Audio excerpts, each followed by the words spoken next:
Amid the build-up, Iranian military leadership is continuing to threaten President Trump and the United States, while Iran's supreme leader says that if war erupts, it will be a regional war. When you hear them talking about war, saying things like, we'll come with this plane or that plane, do this or that, it's nothing new. The Americans have threatened us repeatedly in the past, saying all options are on the table, which includes the option of war. Iranian officials and President Trump have indicated that diplomatic talks are ongoing to avoid a direct military conflict, but some analysts say the time for diplomacy has passed. U.S. ally Israel is bracing for the possibility of war, keeping air defense systems across the country on high alert. Shifting now to Ukraine, where Russian bombardment continues. The Russians stopped bombing Ukraine's power grid for 1 week at the request of the Americans. Later this month will mark 4 years of war between the two countries. We haven't had heating for almost 3 weeks now. Sometimes we hear that they're starting the system, meaning they drain the water and then start it up, but the radiators don't even get warm. They barely heat up at all, maybe to about 30%, and then everything just runs through the pipes. Russian and Ukrainian negotiators are meeting later this week in the UAE to try and advance peace talks. Shannon? All right, Trey Yanks, thank you very much. Now to Capitol Hill, where the government is officially in the midst of a partial shutdown. In a moment, we will talk with House Speaker Mike Johnson about the challenges he's got now finding a way forward. But let's first go to Fox News Chief Congressional Correspondent Chad Pergram on Capitol Hill. Hello, Chad. Shannon, good morning. Ending the partial government shutdown comes down to one thing, the math. But Republicans can only lose 2 votes and still align with the Senate. House Democrats are balking at supporting the bill the Senate approved Friday night. Democrats are being asked to support ICE, and we're saying we're not going to fund public executions. We're not going to fund roving thugs who are terrorizing women. We don't want to have that on our conscience. Democrats will not support any funding bill until they are guaranteed changes at ICE. The left wants to defund ICE completely. I asked House Minority Leader Hakeem Jeffries last week if there was a disconnect between Senate Democrats forging a deal and the demands of House Democrats. So are you confident that what they're going to do next door is going to reflect what the position is on the House when it comes to this? We are on the same page. Now, with respect to what emerges from the Senate, as is always the case, we will evaluate whatever bill comes over to us on its merits. 78% of the government is shut this weekend. That includes the Pentagon, housing programs, and the Department of Homeland Security. Republicans believe Democrats are trying to impede immigration enforcement. We're not going to allow Democrats to hamstring ICE. We're going to take our country back, and we're going to continue to keep the border secure and to deport illegal aliens. But again, the key is that we're not going to let Democrats gut DHS funding. Now, the House votes on the Senate funding plan tomorrow night, but there's only a 2-week band-aid for DHS. That's not much time to reach a deal on ICE. Shannon? All right, Chad Pergram reporting from Capitol Hill. Thank you very much, Chad. Joining us now, Speaker of the House, Mike Johnson. Good to have you here. I know you didn't want a partial shutdown for your birthday, but that's where we are. Are you talking with Minority Leader Hakeem Jeffries? I am, and let me explain quickly what Chad just explained there in a little more detail. So, after the 43-day shutdown last fall, the Democrats hoisted upon America the longest in history. To tip our hats, Can I turn you on your right or left side? Can we do it in about 10 minutes? Or do you need to do it now? Are you? If you want to stay in your back, you can. I'll stay on my back for right now. Okay. Okay, thank you now.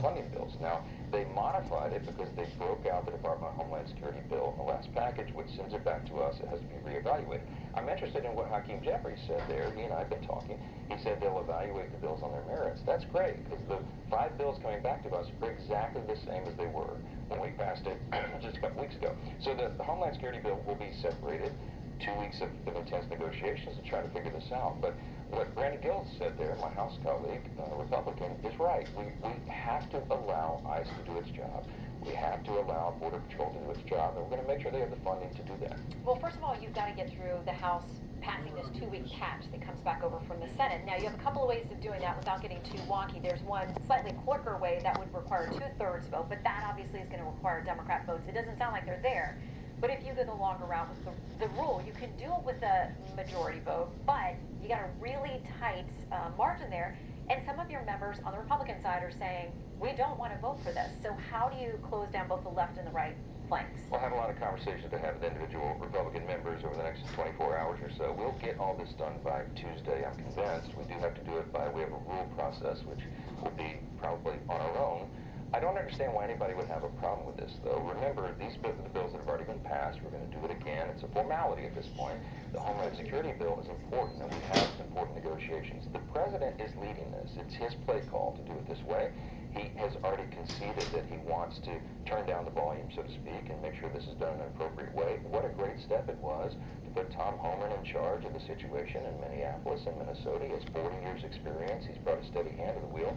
And all that is to be applauded. And he himself has already acknowledged to Leader Schumer in the Senate, and I'm sure he'll say the same to House Democrats, that some of the reforms and the processes are fine with them. For example, we want body cameras on immigration customs enforcement agents. In fact, in the bill that the Democrats are currently rejecting, we put $20 million into that legislation to allow for that. So, look, I think there's some healthy conversations in good faith that will be had in the next couple of days, and I look forward to that. Okay, so there are billions of dollars, tens of billions of dollars for ICE. They're going to keep operating even if this DHS funding goes away. For now, it affects FEMA and TSA and other things.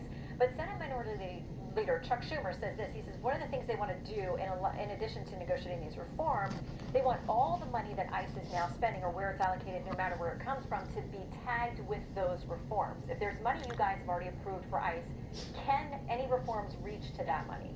We put all of that funding in the Big Beautiful Bill, the Working Families Tax Cut, and I'm glad that we did, because we had to fix the crisis that was created by the Biden administration over the previous 4 years. They opened the border wide. It was absolute chaos.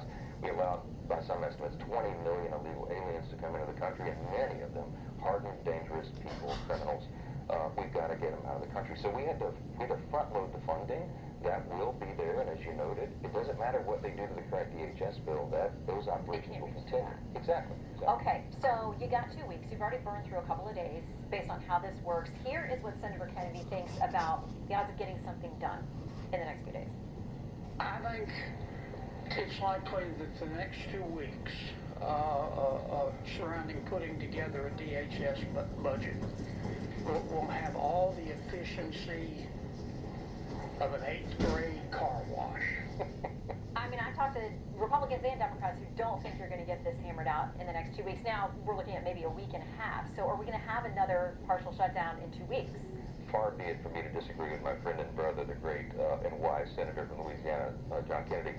But I have to be a little more optimistic than that. I've got to get everybody in a room and work this out. I think we can. Look, as I said, the head of DHS and the head of the operations in Minnesota and the president himself have said that we're close to getting there. We can agree to some of these conditions because everybody, all the American people, want the law to be enforced and done in a meaningful and efficient and effective way. Immigration enforcement should be balanced, fair, and safe, and all of that. Now, I will say that we need good faith on both sides, especially in implementation. And what the problem that you have in Minnesota is that you've had the governor and local leaders who have been basically inciting violence in some cases. They're encouraging citizens to impede federal law enforcement, and that sets up a dangerous, chaotic situation. And so we need everybody to do their role and play their role and do their part, and I think we can. Well, there's some Democrats who don't sound like they're going to move at all. They're talking about violations of constitutional rights, people being disappeared, saying that ICE is not operating within the law. They don't sound like they're going to be ready to cave on some of these things. They want masks off of these ICE agents. They want them wearing ID that tells exactly who they are. I mean, are those the kinds of things you think any of your members are going to cave on? Well, those two things are conditions that would create further danger. I mean, Tom Homan told Leader Schumer himself, I was part of the conversation in the Oval Office a few days ago, is that that's one of the demands that I'm not going to be able to implement. I have to protect my officers. And when you have people doxing them and targeting them, of course we don't want their personal identification out there on the streets. And so we've got to work through this in a meaningful way, in a thoughtful way that supports with common sense. We need to turn down the volume, decrease the danger and taking the mask off and putting their names and addresses on their uniforms. You don't think there are House GOP votes for those kinds of things? No, there won't be, and I don't think the president would approve it, and he shouldn't. Okay, I want to ask you about some polls that we've got out this week.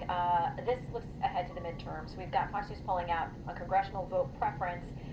The Democrats now have a 6-point lead on that. Now that stands in contrast to this from the Federalist. They cite Quinnipiac pollsters reporting that congressional Democrats hit a record low job approval of 18%, 73% disapproval, worse since the tracking began in 2009. So why are you guys down to them 6 points on the generic ballot? Well, that's not unusual. It's almost always the case, and that's a lower number on the generic ballot of favorability for them than the last midterm election.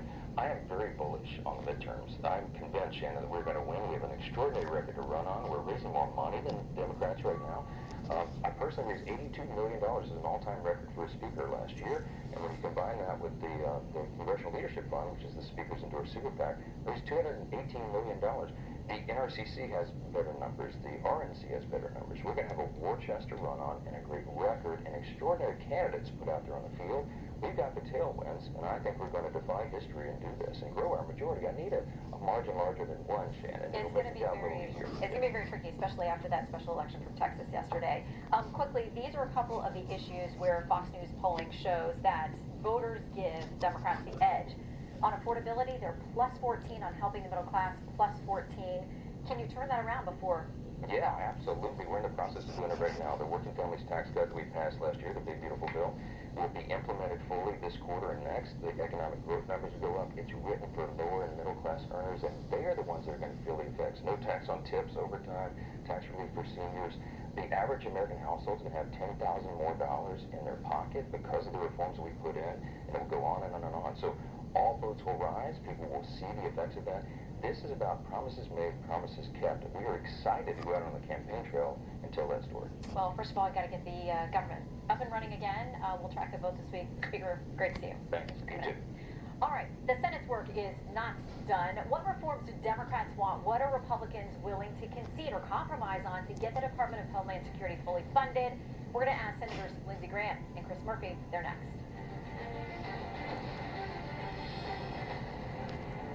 Reforming ICE to make it more professional, count me in. But what we will not do in 2 weeks is leave unaddressed the root cause of the problem. And that is 4 years of the Biden administration, 11 million people coming to the country. Our party, we failed at the border, and it was a disaster. So some agreement on immigration enforcement, but Democrats want to see major changes in how ICE operates in carrying out the law. A lot of disagreement there. So joining us is the top Democrat on Senate Appropriations Subcommittee on Homeland Security, Chris Murphy. Senator, good to have you this morning. Yeah, great to be with you. Okay, so we're going to talk to Senator Graham in a few minutes, and I do think there are places that you guys have some agreement, body cams and those kinds of things. Seems to be some bipartisan buy-in. Now, Tom Homan went to Minneapolis this week, says he's trying to turn down the temperature there. He says, yes, states don't have to cooperate, but where they do, it can be helpful. Here's what he said. The more agents we have in the jails, the rest of these people in the safety and security of a jail, it's safer for the officer, it's safer for the alien, it's safer for the community.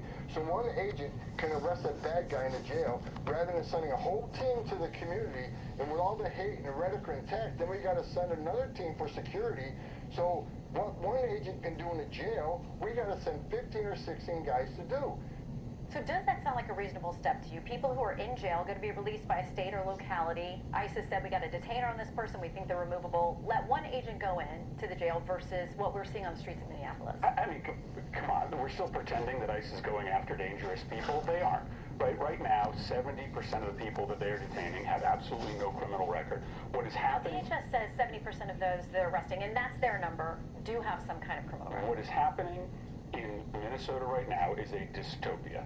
ICE is tear gassing elementary schools. It is disappearing legal residents into cars. It is murdering American citizens. ICE is making this country get serious, buddy. That's not what they're doing at all.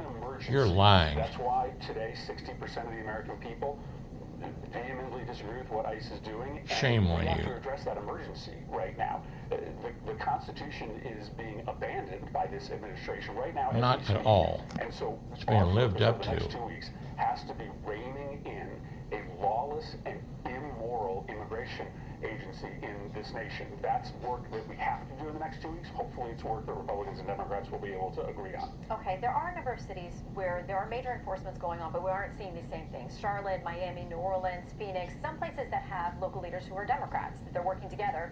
There's just been a major operation, ICE teams from Philadelphia operating in West Virginia. They rounded up about 650 people. Don't see the protest there. ICE Director Todd Lyons says this: when state and local law enforcement work with ICE, immigration enforcement is seamless. It all takes place behind closed doors between law enforcement professionals, and that's why the public never hears about it. So again, would you be for allowing ICE to go in? And our new Fox News polling shows people are 50-50 on this. They think that the locals should work with ICE to cooperate where they can. Well, I was in Texas 2 weeks ago, and it is true that while the nation's attention is on Minnesota, where you have American citizens being murdered in cold blood. Oh, nonsense. You're lying, buddy. I watched all the videos. You're lying. In Texas, they're violating people's rights every single day. They're locking up hundreds and hundreds of children. They are traumatizing 2-year-olds and 5-years-olds. You're causing it. The mayor and the governor, all of them. You are all causing it. You're creating the problems. It's all politics with you. And then getting disappeared out of the courtroom by ICE with absolutely no explanation. So it is true that we're watching the worst of the worst in Minneapolis, but it should concern every American citizen that there are... It does concern me that you can get by with lying with stuff like this. Typical Democrat. For asylum, who are being disappeared into horrific prisons all across the country. And just because our eyes aren't trained on a place like Texas doesn't mean that the violation of the law throughout the country is something that we should just excuse. Well, when you say disappear, there is a way to track people when they're detained. And if you're in this country illegally, even if you're applying for asylum, if you've overstayed parole or something else, the law allows for your detainment. And when it comes to kids, DHS will say, listen, the policy, and it's been this way back to Obama and before, that if you have a child and you are being detained, you have the option of allowing that child to stay with another relative or someone else safe. But if the parent opts that they want the child with them in detention, that's the parent's decision. That is not what is happening today. I mean, I sat across from a father who was detained with his 2 little children, even though their mother was at home. They literally got ripped out of the car. The mother was sitting there with their backpacks, and they were detained with their father. But that's the father's choice. No, it wasn't his father's choice. Their mother was at home. The kids were begging to leave every single day. Listen, let's talk about the facts. They are intentionally traumatizing kids. And listen, You're the problem, buddy. You should care about the fact that your government is intentionally hurting kids. You should care about the fact that this government is violating the 4th Amendment, the 2nd Amendment, and the 1st Amendment every single day on the streets of this country. This is a lawless administration that is also traumatizing our kids. Oh, goodness gracious, what lies. If you're progressive, if you're a Trump voter, if you're a Biden voter, if you're a Ignore liberal, him. The Constitution is the Constitution, and it is being violated every single minute on the streets of this country today. Okay, so we had a federal judge rule a couple of days ago. This is a Biden appointee saying that the ICE operations can continue in Minneapolis. In Minnesota, that's a Biden appointee judge saying, listen, this is the law. And, you know, you've heard a lot of people from Tom Homan back to President Obama saying, if you don't like the law, you got to change it. But these kinds of raids, this kind of ICE enforcement happened under the Obama administration as well. Why not change the law if you don't like what ICE is doing? Well, as you know, I sat in a room with conservative Republican James Lankford for 5 months rewriting America's immigration laws so that we would never have this situation, so that we could resolve these cases at the border when somebody is applying for asylum. And Donald Trump killed that bipartisan immigration reform proposal. He's not convening any process to bring Republicans together to try to reform our laws. Donald Trump wants to use the issue of immigration to divide us from each other, to try to make us believe that our neighbors, our lawful resident neighbors, are something that we have What to a fear. lie. So, Donald Trump's not doing that at all. He's being very lenient with these people. Law's great, but he's not doing that. He is just using our immigration laws to tear Your man Biden's the one that let them all come in, buddy. Give blessing to this deal between Senate Democrats, the White House. They negotiated this thing, which gives you this 2 weeks to talk about changes to ICE. So at least it's open to that conversation. Listen, I hope he understands that the American people have turned against what... No, they haven't either. The American people are against you, buddy. ...is to just make ICE follow the law, right? No more of these roving patrols through the cities in which they're demanding that American citizens show their papers. That's what happened in Stalin's Russia. That's what happened in Mado's nonsense. Venezuela. And that's not what's happening. What we want is for ICE to be able to identify themselves. No more secret police. And then we want accountability for these crimes. We want there to be a real investigation, a state investigation. All we are demanding is that ICE behave legally, lawfully. They have already. And yes, I hope that we can come together, Republicans and Democrats, on that project in the next few weeks. Well, Tom Homan talked about that as well this week, again, saying he's enforced these laws over numerous administrations, over decades. He said agents, yes, will be held accountable because he wants them to be. The good agents never want a bad agent to get away with anything because they need to have the transparency and accountability for everyone. So he says that's happening. DOJ says they are investigating Alex Preddy's death as well. Do you find comfort in that? No. The fix is in. Within hours of Alex Preddy's murder, the people in charge of the Department of Homeland Security and the immigration policy in the White House were calling him a domestic terrorist. He was a domestic terrorist. That's exactly what he was. Come out spitting at them, had guns on him, and then kicked the government car and knocked the taillight out, buddy. Open your eyes. Get a life. Shame on you. Between the federal and state government. So that's part of what has to happen here. If they want to do a federal investigation, they can. There has to be a state investigation as well. It sounds like there are going to be some parallel tracks there. Meantime, we're going to talk about how we handle the situation with the shutdown with your colleagues and see if you can move forward on that. Senator, always good to see you. Good to see you. Thanks for coming in. All right, joining us now, Chairman of the Budget Committee, Senator. Now here's the truth. I would imagine after that interview, there's not a lot you agree on. I do think there are things like body cams and some other things that you do. I wore a tie, by the way. You did, but he was maybe shoveling snow, and so we're giving a lot of grace around here in D.C. because it's so bad outside. Now, there's also this issue about judicial warrants, and Democrats really want to push for that. That is beyond what ICE has used these administrative warrants for a long time. But let me read you something from a judge yesterday. This federal judge said that the little boy Liam that was in the center of all these pictures in Minneapolis, he and his dad have to be released. He said this: administrative warrants issued by the executive branch to itself do not pass probable cause muster. That's called the fox guarding the hen house. The Constitution requires an independent judicial officer. These administrative warrants have been used for years by ICE. How does it change the game if now a federal judge is going to say every operation ICE does, you got to have a judicial warrant, and Democrats say they're going to push for it? Well, what we're going to do is, I'm not going to agree, that would grind it to a halt. If you had a judicial warrant in all these things, you couldn't deal with mass. We're not dealing with we're trying to get people out of the country who have no right to be here, Judge. There's no right to come to America. If you're here illegally, we have expedited procedures to get you out. The federal government is in charge of immigration policy. 12 states tell the federal government, go to hell, we will not help you. Yeah, etc., including Kentucky. What's this all about? We've had like 15 million people come in 4 years under Biden. Only God knows where they're at. 54% of them are in sanctuary city or states. What does it mean? In Minneapolis, they have people who are illegal immigrants subject to being detained under federal law, and they won't give them over to DHS.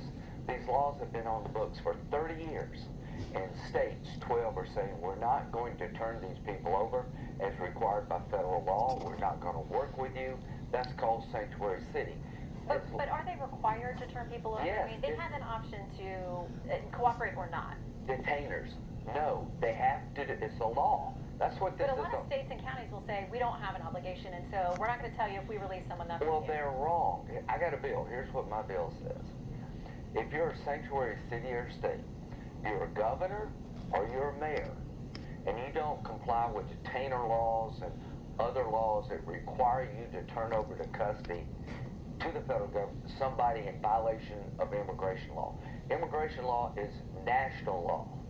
So if a state runs into an illegal immigrant, they have an obligation under federal law to get that person in federal custody for deportation. Amen. If you don't do it that way, illegal immigration will never end. They'll find the 12 states, they'll keep coming.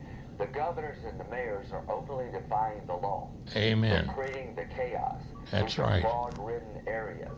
There's a law and order breakdown. What am I going to do? I'm passing a bill that says if you're a governor or you're a state official and you have in your custody someone who's broken federal immigration law and you do not turn that person over under existing law of the United States, you could go to jail Right. for committing a crime. You remember Kim Davis? I do. Okay, who's Kim Davis, folks? Nothing to do with illegal immigration. Kim Davis was a clerk of court in Kentucky. The Supreme Court ruled that the law of the land was that gay marriage was legal.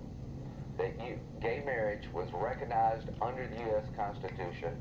If you didn't recognize gay marriage, you violated the Equal Protection Clause. She's a religious conservative. People applied, 2 gay guys applied for a marriage license. She said she wouldn't issue it, even though it was the law of the land.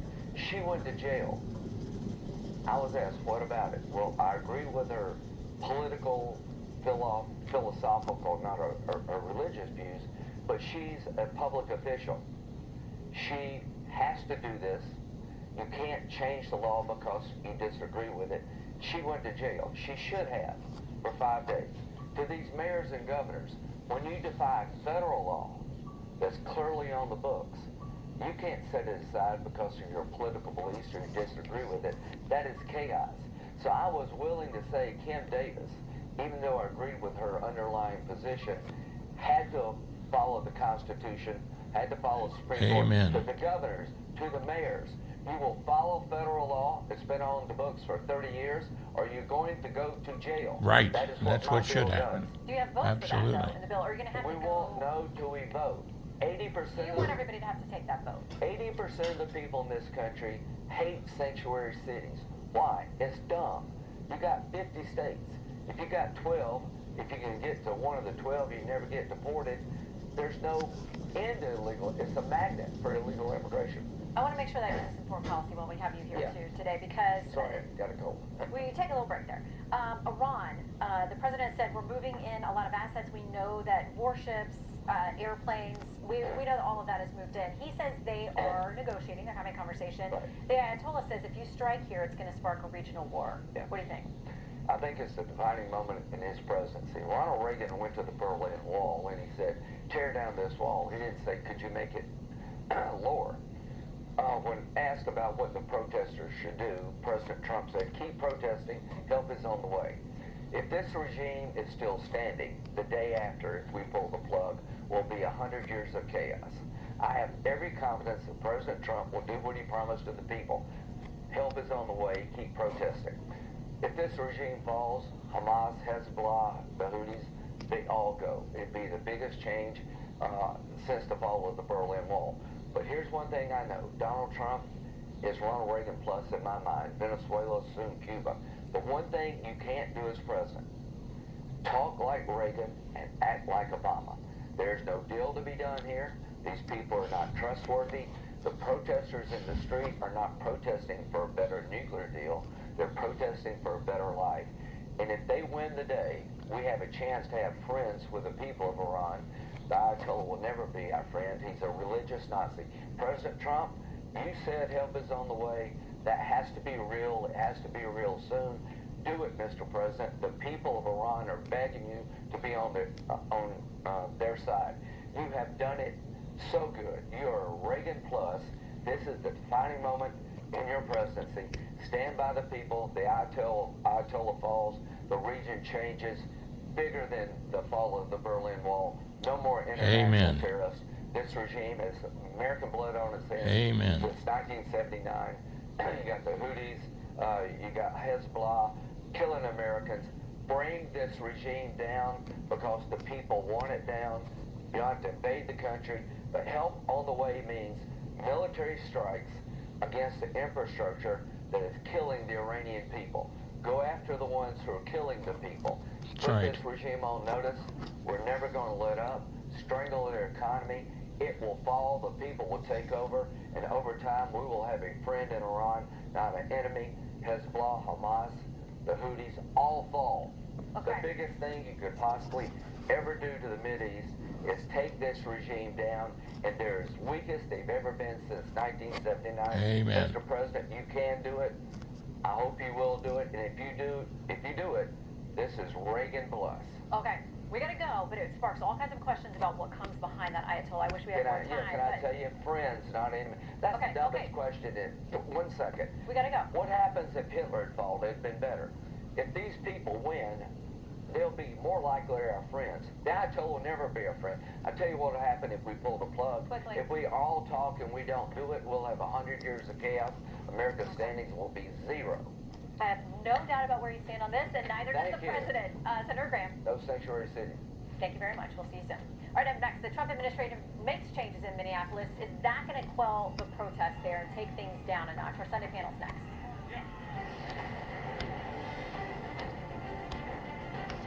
And the Department of Justice Civil Rights Division has the best experts in the world at this. Says Deputy Attorney General Todd Blanche on the new investigation launched into the shooting death of Alex Preddy in Minneapolis. It is time now for our Sunday group. USA Today Washington Bureau Chief Susan Page, Fox News contributor Richard Fowler, Wall Street Journal reporter Olivia Beavers, and former White House Deputy Chief of Staff under George W. Bush, Karl Rove, also a Fox News contributor. Great to see all of you this morning. You made it in a safe place. Okay, so let's talk about Minneapolis. Tom Homan was there this week kind of trying to turn down the temperature, but here is what one piece over at the Washington Post says, an opinion piece. Minnesota could finally teach Trump the limits of theatrics. The president is learning a hard lesson about policy versus personnel. Carl, what do you make of some of the shuffling of personnel? The president says still fully supports Secretary No, but Homan's going to be the lead on this. Well, Tom Homan was a brilliant choice. He'll be able to restore order. He'll be able to work with local officials to get the job done. It was shocking that the secretary, the head of CBP's field operations, the FBI director, and 2 senior White House officials jumped out and immediately described the motivations of the now deceased Mr. Petrie, and it was a master class on how not to deal with such a moment of crisis.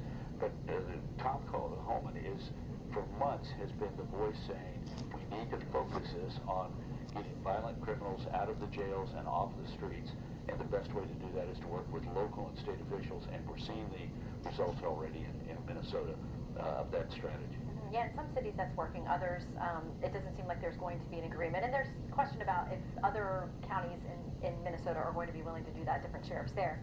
Politico also touches on the political side of this, saying Trump's immigration agenda is colliding with a midterms reality. Backlash over enforcement tactics, midterm math, and base pressure are forcing the White House into an uneasy recalibration on immigration. Midterms are just a couple months away in earnest. What a shift we saw in 8 days since Alex Preddy died, and epitomized by President Trump's post on Truth Social yesterday afternoon, where he said federal agents will not engage with demonstrators in Democratic-run cities unless they're asked. Believe me, they're not going to be asked. But this is such a complicated political issue for him. He had to retreat on this to get some of the voters who elected him back on board with his immigration policy. But we hear from MAGA loyalists that they are nervous about anything that looks like they're retreating at all from the immigration issue that has been the strongest rallying cry for the Trump coalition from the start. Yeah, and he had good numbers on this issue, but our Fox polling shows that people are really uncomfortable with the aggression and enforcing this. One of our Fox polls this week, ICE efforts to deport illegal immigrants, too aggressive, 59%. That's up 10 points from last summer, Olivia. That's tough for the White House. It is tough for the White House, and I think they need to be careful. You started seeing centrists getting pretty uncomfortable with what they were seeing coming out of the Preddy's death. And with President Trump, this has been his strongest issue, so I don't think he expected to ever be in a position where he had to be on the offensive and trying to recalibrate what the polls are saying. And he needs to be careful because that is what drew people in, but he's really risking the middle right now. So where do they go from here, Richard? Because we've got 2 weeks. It's really going to be a week and a half if the House passes what just came from the Senate to get to serious reforms. And I didn't hear, other than body cams, I'm not hearing agreement on anything else. Do we do this again in 2 weeks? I think we could do this again in 2 weeks, and I think herein lies a problem for this White House, and I think Carl touched on it. I think this time last year, the president was doing very well in immigration. He had an argument that said, we're going to go after the most violent, the most heinous, and we're going to get them out of the country. We're also going to shut down the border. He's going to be winning that border argument. Today, the reality on the ground in many of these major American cities is crime is going down. That's not a result of ICE enforcement. That's a result of local mayors. Oh, nonsense. That's a lie. It is because of... That's really ridiculous, buddy. And while that's happening, the American people are seeing stories like Liam Ramirez, right, who had a little Spider-Man backpack on, and he was being detained by ICE. They don't like seeing that, and that's very different than the message the president told them a year ago. This is a major problem for him. He's going to have to address it. Wrong. Shame on you. Risk losing both chambers in that building behind you. Yeah, Liberals, communists. Running this White House, and I'm not sure President Trump listens to your advice, but I know you give it. So let me say one thing about the Democrats. They're capable of pulling defeat out of the jaws of victory, and this abolish ICE and anti-ICE and anti-enforcement sentiment that we're seeing from Democrats because they're going to blow back on them, just like defund the police did. But look, I would say put Tom Homan out there as the voice. Richard is right. This has gone from being a big plus for the president, border security, to immigration being a negative because of people's response to what they've been seeing. Put Homan out there, and it's going to get better. Susan, they'd like the message on some other things we'll get to in the next panel, but can anything kind of break through this story for the White House right now? Well, this is the story of the moment. But yes, another story can break through, and that is the economy. Because when you talk about the midterm elections, the economy is likely to be more powerful than immigration at that point. And your own polls show the dilemma that the president faces on that now. Yes, that is a perfect tease, Susan Page. Thank you very much. Because the panel, stick around. We're going to dig into that. The economy and this. Rapper Nicki Minaj says the haters make her love President Trump even more. We'll talk about that surprising duo next. Each lasting 4 hours or more. Botox prevents headaches in adults with chronic migraine, and treatment is 4 times a year. So why wait? Talk to your doctor. Botox effects may spread hours to weeks after injection, causing serious symptoms. Alert your doctor right away, as trouble swallowing, speaking, breathing, eye problems, or muscle weakness can be signs of a life-threatening condition. Those with these conditions before injection are at highest risk. Side effects may include allergic reactions like rash, breathing problems, dizziness, neck and injection site pain, and headache. Don't receive Botox if there's a skin infection. Tell your doctor your medical history, muscle or nerve conditions like ALS, myasthenia gravis or Lambert-Eaton syndrome, and medicines like botulinum toxins, which may increase the risk of serious side effects. In a survey, 91% of patients wish they'd started Botox sooner. Ask your doctor today. If eligible, you may pay $0. Safe Flight Repair, Safe Flight Replace. Ooh, that's rough. At least with Safe Flight, you can get that fixed any way you want. Any way you want. Any way you want. It's the way you need it. Any way you want. I can schedule a chip fix while I get my hair clipped? Yep, they can fix my glass while we fish for bass. If you want. They can recalibrate my safety features while I sit at home in my comfy pants? That one doesn't rhyme, but sure. Get it fixed any way you want at SafeFlight.com. Safe Flight Repair, Safe Flight Replace. Children choosing chatbot companions. Don Kirsting details the troubling trend. Plus, moderate Dems shifting further left. Jason Chaffetz breaks it all down on One Nation. Ready for relief? I just want relief. I needed relief. You just want relief. Like you just want it to go away. You need the Signal Relief Patch. We all hurt, whether it's our neck, back, knees, or shoulders. Pain keeps you from doing the things that matter most. In a recent study, 85% of people felt relief. As a surgeon, I put it on, and I can't explain why it works. I can just tell you, it does work. Some people think this is just in my head, but I know that it works. It's working. The Signal Relief Patch for me offered up independence. The Signal Relief Patch for me actually means pain relief. With a Signal Patch, I've been able to sleep, walk, and work. Relief. That's what the Signal Patch gave me.